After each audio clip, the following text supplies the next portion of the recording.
For the past few months, I've been working tirelessly on my master's thesis. As per my impeccable procrastination skills and crippling self-doubt, the final month is the most stressful one. So, I decided to distract myself with some fun, flirty and swoon-worthy romance novels. And what better way to explore the genre with TikTok's favorite romance author, Emily Henry.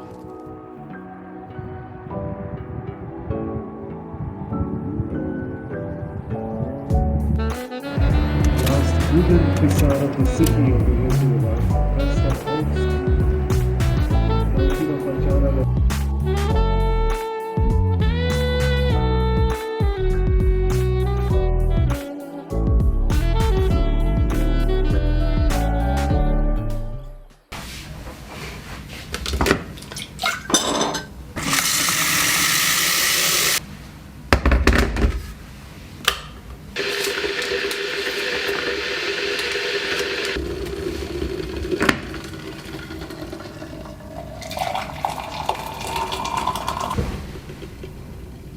Hello, good morning. So I went on a little weekend away to Ghent with my friends. It's in Belgium, and I took with me Beach Read to start reading. It took me a while to get into it, but then I was obsessed. Don't get me wrong, I have more thoughts than just obsessed, but I couldn't stop reading. Like at some point I was like, oh, I know that I'm, on vacation and I should be wanting to see stuff in this city that I'm on vacation in, but I just wanted to keep reading, man. So in Beach Read we follow two authors that are kind of dealing with writer's block. Our main character is a romance writer. She writes stories with happy endings that will make you feel good, and our hero is, he's kind of, he's a serious literary man. He writes literary fiction. He kind of looks down on her happy ending stories.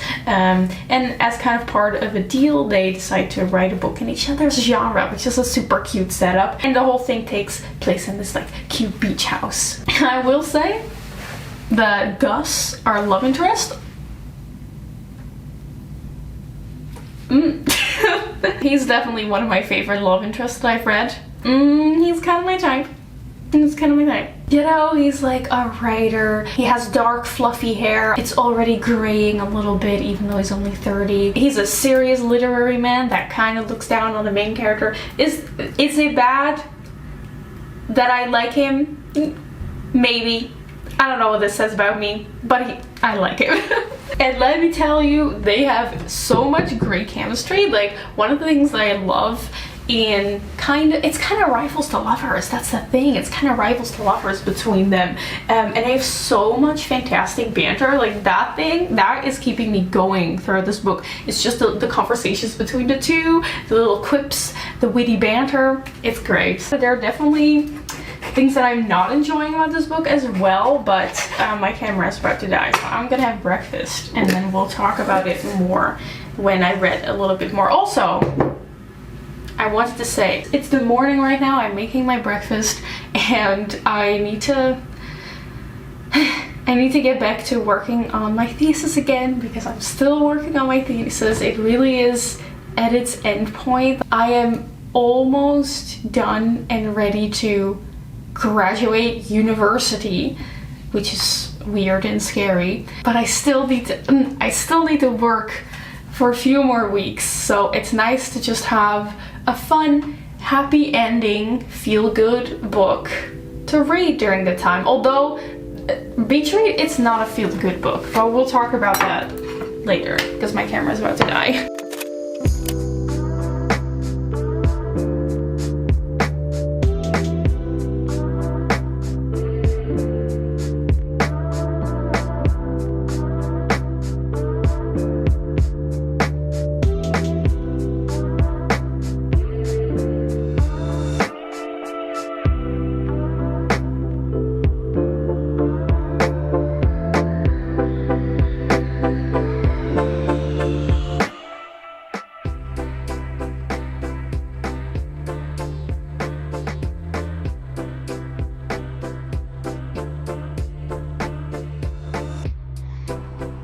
I handed in new version of my thesis, so I would like to say that I'm a little less stressed now, but now the deadline stress has just been switched around for feedback stress. Yeah, but now I have 2 days where I'm free and I can just relax and continue reading beach read. It's so funny to me when people look down on romance books and see it as like shallow or just feel good. And it's like, do you never want to feel good? Like, do you never have a moment where you're just tired from all the thinking that you've been doing and you just want to head empty for a second? Like, why do people think that that says something about you as a person or your entire life when you just want to wind down for a second?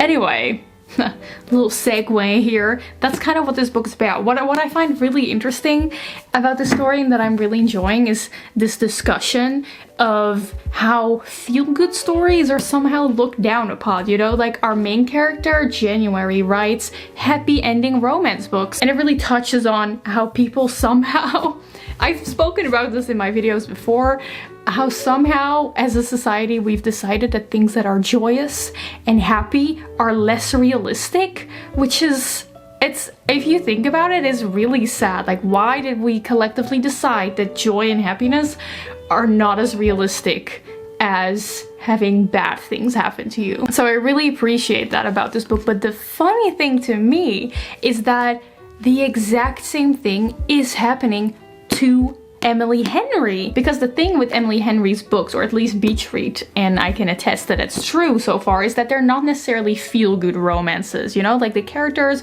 are really dealing with a lot of shit. We'll get to that. It has a fairly tragic undertone, and it's not necessarily a feel-good romance. And I've noticed that in the way people talk about Emily Henry, when they talk about Beach Read, people are always describing it as like, yeah, Emily Henry, she writes romance books, but it's more than just romance. It's a little more similar to just general fiction than other romance books. You know, it's just a little more than other romance books. I feel like exactly the point of this book is to show that books that are happy are not necessarily worse or less valuable than books that are a little sad, but that's exactly how Emily Henry's books are being treated right now. I just think this is a romance book, it's just not a feel-good romance book, it's a little bit more of a melancholic romance book, which is also interesting, but it doesn't make it better than the feel-good romance books, okay? It just depends on what you're looking for. On the topic of this not being feel-good, this is the one thing. Okay, so I did say that I'm kind of obsessed with this book and I'm really enjoying it, but there is like one big thing that's really keeping me from loving this book, and that's making me have very mixed feelings. It's how dramatic this book is. I can imagine that Emily Henry has kind of a wheel of fortune in her office that is full of just, you know, bad things that can happen in one's life, you know, divorce, parents dying, cancer, infidelity, abuse. And whenever she's writing one of her main characters, she just spins the wheel. And she doesn't do once. She does it at least 4, 5, 6 times per main character, because every time I feel like I think I've learned everything about these main characters, there's another sad thing that happened in their life, and then there's another sad thing that happened in their life. I almost feel like emotionally manipulated by this book, that it's like, look at all these bad things that are happening to these characters. Are you sad? Look at how sad their lives are. Are you sad? You have to feel sad while reading this book. It just doesn't feel realistic anymore. And again, I know that that's not how it works and that there are people who deal with this many things. It's just a bit much. It feels very fabricated. I think that's the word. The characters' backstory feel extremely fabricated, and therefore they don't fully emotionally hit me the way that they should.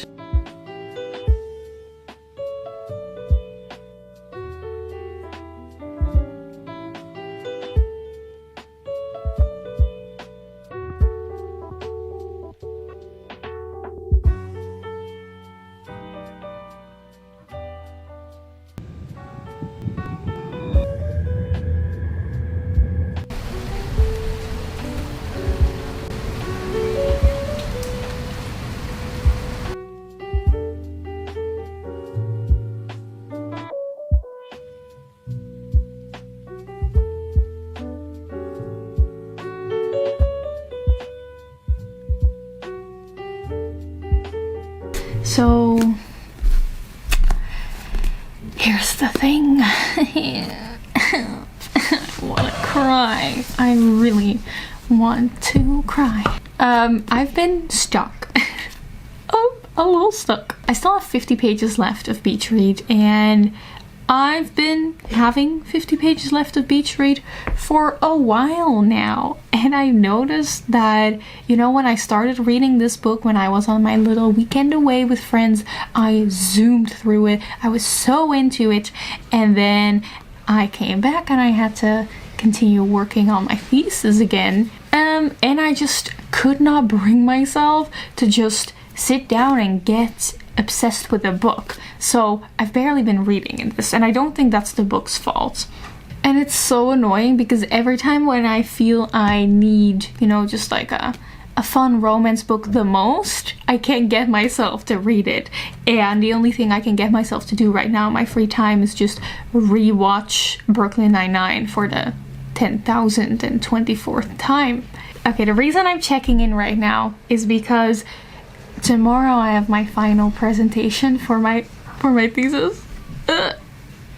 Like, I still have the week to finalize, you know, like the written report part of it, but tomorrow I have to present the research that I've done during this internship for the past half year. And I'm very scared because, to be fair, I'm not very confident in the quality of the research that I've been doing for the past half year. So yeah, so that's a stressful day. So my plan is tomorrow I'm gonna work on doing that presentation, and then in the evening I will force myself to sit down, relax, and finish this book. We need a fun romance book about characters that are going through the absolute worst possible things you can ever imagine, and then I'll feel better about my own life. Think about it right now. I think it went well. I don't know at this point. I don't know at this point. No matter what kind of stuff is going on in your life, underneath it all, everything's actually all right. You're okay. You have more power than you might be giving yourself credit for. You have something that's going on in your life right now that's challenging.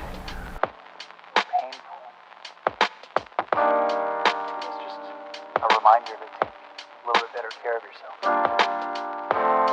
You're worth it. You can have this feeling anytime you choose.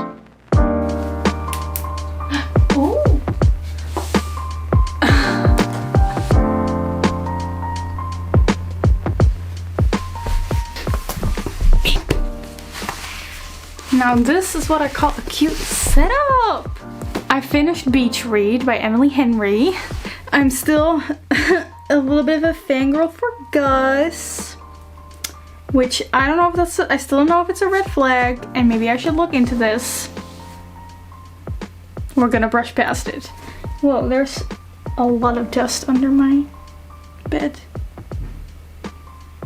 Okay, anyway, I've come to a conclusion about Beach Read, and that is that it kind of reminds me, vibe-wise, of The Notebook or any kind of Nicholas Sparks movie. Now, okay, it's not that sad, like The Notebook's on another level, but I feel like if you're the kind of person who really doesn't like The Notebook because you're just like, oh, it's just too much, like it's just too emotional, you're not gonna like Beach Read. But if you're someone who loves The Notebook, I think you would like a romance like Beach Read. You know, it's romantic, but it has, you know, just a lot of drama, a lot of over-the-top romance, a lot of emotion in there. I personally enjoyed the Notebook. I personally enjoyed The Notebook, but I wouldn't necessarily want to watch it right now. And I think that's the same way I feel about Beach Read. I was extremely obsessed with this book for the first part, but not really towards the end, because that's when it got more and more dramatic and more emotional and a little over-the-top romantic, like standing in the rain, being at your door kind of romantic, and that's just not really my vibe. So overall, I enjoyed this. I had a good time, but I didn't love it the way so many people love it. And now, next up, The rest of the week I'm going to be finishing up my thesis. I finished my presentation, so now I just have to finalize the last bits of my like written thesis. And while I struggle with that, I will start reading People We Meet on Vacation, or you put it in light, You and Me on Vacation by Emily Henry. See if this one's a little different or not.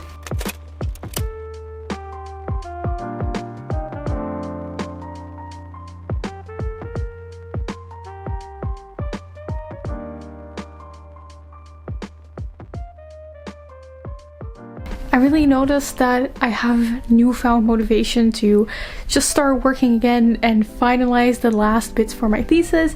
And I'm also very excited to start You and Me on Vacation, which I know is a friends to lovers, which is a trope that, to be fair, I never really enjoy, but I've heard people say that this is like the best version of friends to lovers. So who knows, maybe I read this and suddenly I enjoy a friends to lovers. That would be a day of history if I enjoy a friends to lovers romance, because I'm always a rivals or hate to lovers girly.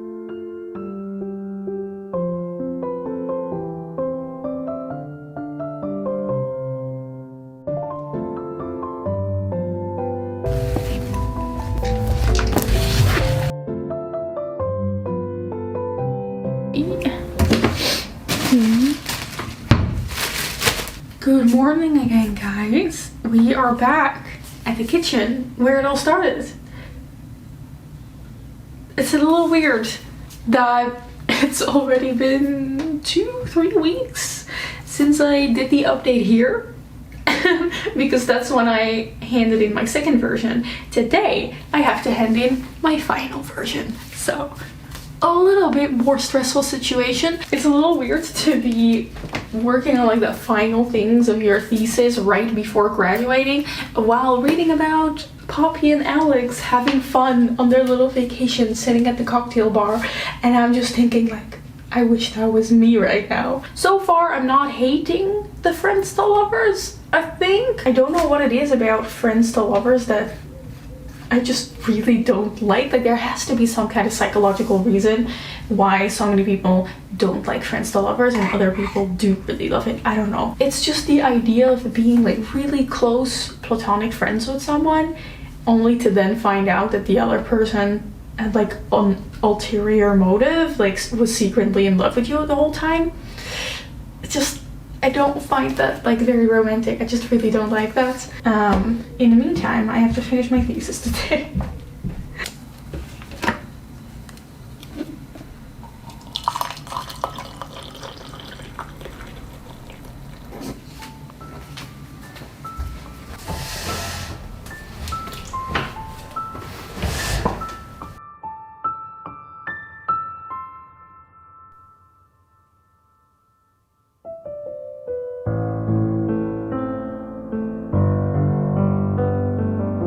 It's weird that it's almost finished. It's not really dawning on me yet that I'm nearing the end right now.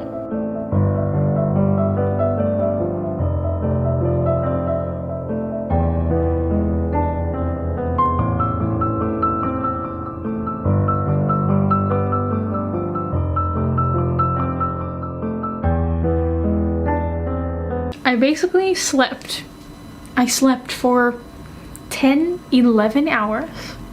I was exhausted, and I've come to the conclusion that You and Me on Vacation is very similar to Vicious if it was a contemporary romance. If you don't know, Vicious is one of my favorite books. I found out that the story structure is very similar because in both books you follow the two main characters in two timelines. One is in the past when they're just starting to get to know each other in college. You see them become friends. You can see their friendship like evolving, and then also in the current time where they are no longer friends. I mean, in Vicious they're literal arch nemesis trying to kill each other. Not the case in You and Me on Vacation, although that would definitely spice the story up a little bit. In You and Me on Vacation, Poppy and Alex just aren't friends anymore, and we know that something happened between them, like something happened that made them have a fallout 2 years ago, and you're switching back and forth between these timelines to kind of figure out what happened between them. I mean, in Vicious, it's some like sci-fi murder thing that happened between them. My guess so far is that between Poppy and Alex is that they just hooked up or something, and that like marred their friendship. So yeah, other than that, these stories are completely different, but structure-wise, I don't know, I just think it's funny that Vicious and You and Me on Vacation have a similar structure. And I really like how it's done in You and Me on Vacation, because you're just trying to figure out what has happened between them, why they're no longer friends. I'm really rooting for them. I just really want them to get their friendship back because it was so beautiful. And that's also kind of the problem that I have with this book so far. I'm really rooting for them to get their friendship back, but so far I don't ship them at all. And I think maybe that might be why I sometimes have a hard time with friends to lover storylines. I just see them as really good friends. They have a beautiful friendship. I don't see why I should ship them. And I feel like sometimes friends to lovers storylines just kind of hinge on the idea that if a man and a woman are really good friends, that means that they must end up with some kind of romantic relationship between them. And I disagree with that. So I'm about 100 pages in, and so far I just don't ship them. I just hope that they get their beautiful friendship back.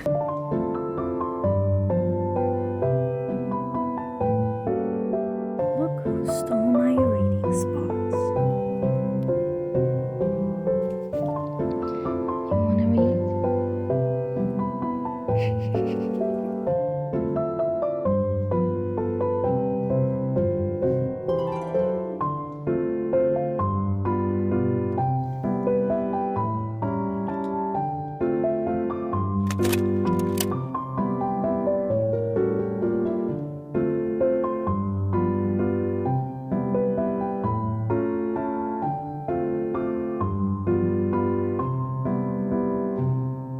Weirdly, for the first time in 8 months of me working on this research, I'm actually feeling like a little confident that it's not entirely bad what I'm doing.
Says, "Hi Leonie, looks good. Please remove the comments and markers and you're good to go." I need to resist the urge to to read through the whole thing again for a last time. I know I shouldn't do it.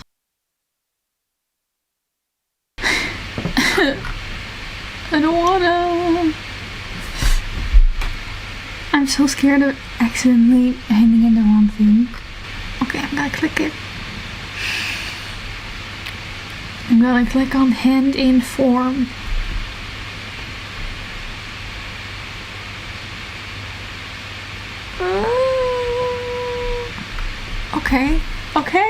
Okay. It's done, I guess. I don't really feel anything at all. I think it needs to settle in yet a little bit. I am gonna celebrate a little bit. 2 of my housemates are not home right now, but Doe is here, so we're gonna open. I bought some fun drinks. We're probably just gonna have some fun drinks, celebrate, and watch Stranger Things. And then, yeah, I think the realization will set in some other time. And now for the most satisfying moment that I've been waiting for. Closing all my tabs. And this isn't even all of them. I had more initially. Yes. Ah. Just Brooklyn Nine-Nine now. Sorry Lisette, als je dit ziet. We hebben je opener gestolen.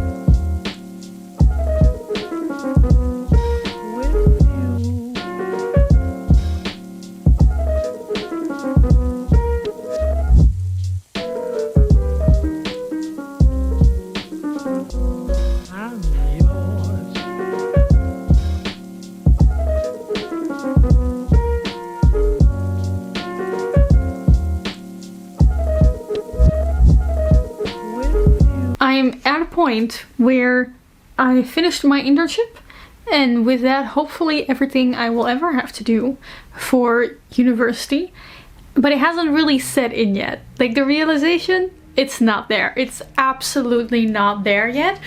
So I guess for this last phase of me learning to relax and accept the fact that I am done, I will be reading Emily Henry's last book, Book Lovers, because I finished You and Me on Vacation. It didn't really do it for me as much. Like, I liked Beach Read better. I know that Emily Henry writes well, and I love the way she writes her characters, and the interactions between the characters are very well done. They're very fleshed out, interesting. I can understand why they do the things that they do.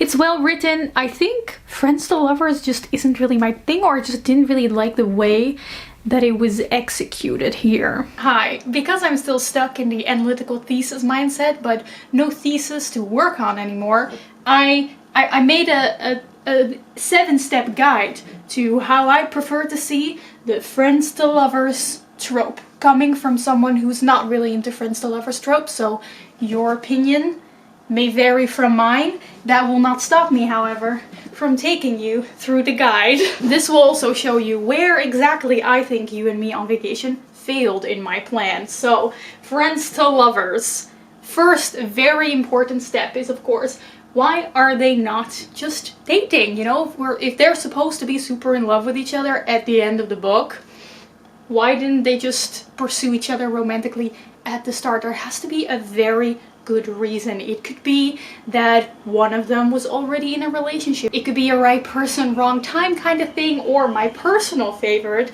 and that is that they have some really dumb prejudices against each other. They think that they're not compatible, but then through the story, through their character development, they slowly realize that actually they do like the other person and they are compatible. There are many reasons why our two protagonists can decide to not date. However, this reason may never be they're just not into each other, okay? Because that brings me to the second rule, the very important one, that is the initial attraction. This one is vital for me. If this doesn't happen, I'm out. Let me explain. If there is not some semblance of initial attraction between the characters, I will just ship them as friends, and it's going to be extremely hard to make me care about them and want to see them get together in a romantic way. So this could be, maybe they accidentally hook up, maybe they kiss at some point. This is, I think, where Friends to Lovers has a great opportunity for a dual point of view story, so you can read from both point of views, that they're actually pretty attracted to each other, but then for whatever reason at number 1 they decide to not pursue each other. Number 3 is kind of a bonus. It's not vital, but when this is in a story, instant love. I will always love it, and it is matchmakers. Two friends, you know, just two people who are extremely down bad looking for a date or a relationship, and they start helping each other, matchmaking for each other. And during the process, you know, they get a little jealous of all the other pursuers that the other person have, and then at the end, they kind of match each other. This, love that. Great for Friends to Lovers. Okay, then 4 is something I call friendship hierarchy. It has to be clear that these two friends are better friends than any of their other friends. They have to be at the top of the friendship hierarchy, and that doesn't have to mean that they're best friends. It just means that it has to be very clear to the reader that these two people understand each other in a way that none of their other friends do. Then they've been friends for a while and you get to number 5, the turning point. Something has to happen that makes them see each other as a romantic option. It could be one little flirty moment. It could be a moment of jealousy. It could be the classic, oh, they have to kiss for a dare and the sparks fly kind of thing. Some kind of turning point happens. Number 6 to me is different depending on the type of fiction that you're writing. If it's serious fiction, so like general fiction like Emily Henry, there has to be a lot of angst. So much angst. They have to be pining after each other. This is where the dual point of view thing comes back in, because this is just better and better if you can see the angst from both sides. You know, once they've realized that they're kind of into each other, they just kind of have to sit with it for a while. But then for comedic fiction, so comedy shows and stuff, I prefer what I like to call frustrated attraction. They kind of realize that they're into each other and they're very frustrated with it. Think Jess and Nick from New Girl. Or they're just kind of embarrassed of the fact that they kind of love each other. Like, oh, so embarrassing, I kind of like really care about you. Think Eleanor and Chidi from The Good Place. And then number 7, the last step. My favorite way of them getting together is a simple confession. I really don't like it when the friends just sit with their feelings for a really long time, because I think the friends to lovers trope has a very easy way of getting into the miscommunication trope. So I prefer a clearly communicated confession at the end. Now let's look at You and Me on Vacation.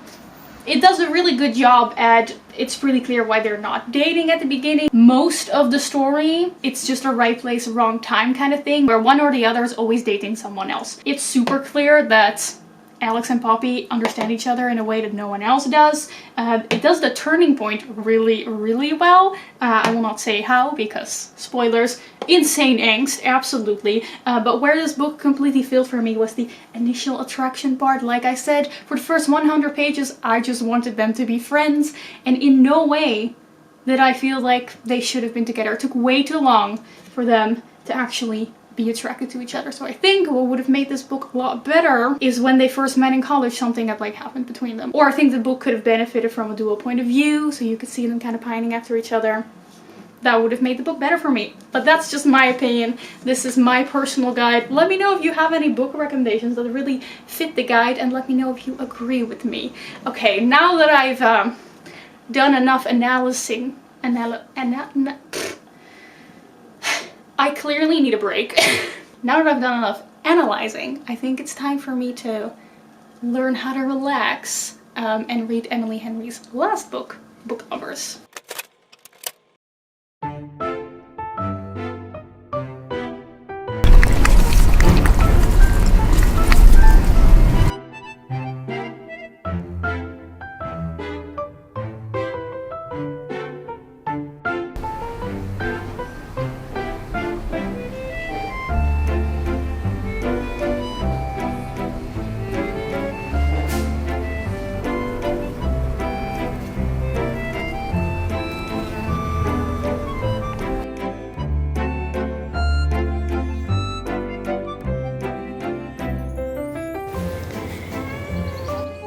What do you want?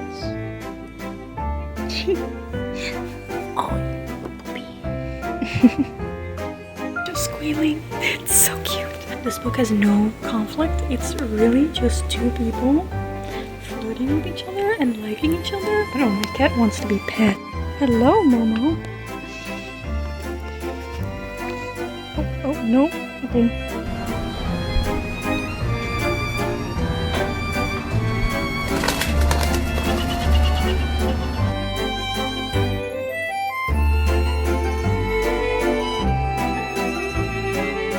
Hello! Excuse the sweaty face, it is excruciatingly hot in here in this book. It's making me very happy. I haven't put the tabs in yet, but I have a note on my phone of all the pages that I want to tab, and it's so many of them. Oh my gosh. Okay, I'm gonna have to put my hair up because this is insane. I'll rank all of Emily Henry's books in a bit, but first we'll talk about Book Lovers. First off, it has a lot of tropes that I just really like. We have a main character, just one of those very high-strung, stern, workaholic main characters, and I really like that for some reason.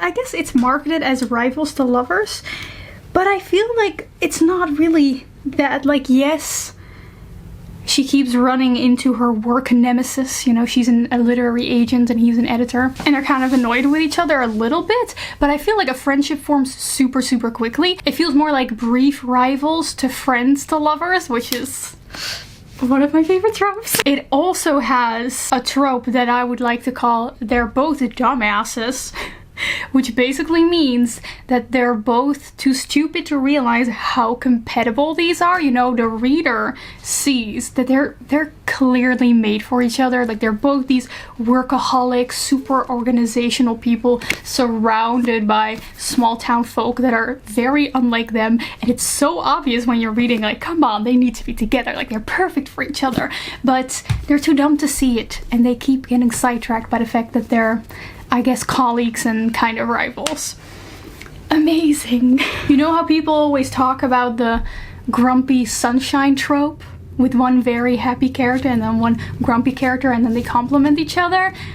This is what I'd like to call a grumpy relationship, and I'm loving it. I think this book proves that if you take a very simple concept, and that is just a, you know, rivals to lovers, workaholic main character who doesn't believe in love, and just execute it very, very well, it works magic. Half of this book is just the two main characters shamelessly flirting with each other. The only reason that they're not getting together is because they're colleagues, and like I said, the main character doesn't believe in love. And it's very simple, but it works very well. I just really like it. But with the typical Emily Henry sauce of interestingly written characters who have a rich background, that does get a little sad at times, but definitely not as much as the other two. I feel like romance books are kind of on a scale from like more serious emotional to very lighthearted and cute, like Red, White and Royal Blue. And Beach Read is very much on the serious side of things. Then You and Me on Vacation is also quite serious, but a little bit more lighthearted.